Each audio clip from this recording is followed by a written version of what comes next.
हमेशा एक बड़ा भाई का सम्मान जो होता है वो मैं आजीवन दिनेश भैया का करता हूँ, मनोज भैया का करता हूँ, हमारे रवि भैया का करता हूँ, एक और भाई है उनका भी करता हूँ।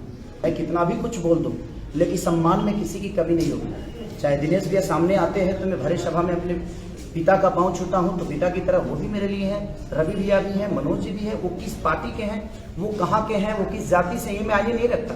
वो मैं उनको सम्मान देता हूँ। जो एक दूसरा मेरा बड़ा भाई है उनको भी जिस दिन मिलेंगे पाँव छूना मेरा कर्तव्य है। तो दोस्तों आप लोगों ने वीडियो देखा जिसमें खेसारी लाल यादव साफ साफ कह रहे हैं कि पवन सिंह मुझे जब भी मिलेंगे तो उनका मैं पैर छूंगा। जी हाँ दोस्तों, यानी कि खेसारी लाल यादव ये वीडियो में कहते हुए नजर आए कि पवन सिंह को मैं हमेशा ही दिल से मानता हूँ और हमेशा मानता रहूंगा और जब भी वे मिलेंगे उनको बड़े भाई के तुल्य मानता हूँ। दोस्तों बता दूं कि पवन सिंह लाइव पटना शो में कुछ बोले थे। जी हाँ दोस्तों, उसके बाद खेसारी लाल यादव पवन सिंह को बहुत ही ज्यादा बोल गए थे। जी हाँ दोस्तों, जिसकी उम्मीद पूरी भोजपुरी इंडस्ट्री नहीं की थी, क्योंकि पवन सिंह को हमेशा ही खेसारी लाल यादव जो कि बड़े भैया की तरह मानते थे, लेकिन वहीं खेसारी लाल यादव जो कि पवन सिंह को बहुत भरा बुरा कहे थे। जी हाँ दोस्तों, लेकिन एक वीडियो में, एक इंटरव्यू में यह देखा गया है कि खेसारी लाल यादव यह कहते हुए नजर आए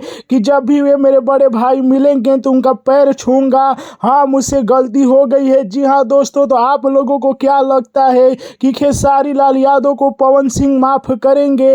अपनी राय हमें कमेंट में बताइएगा दोस्तों। जय हिंद।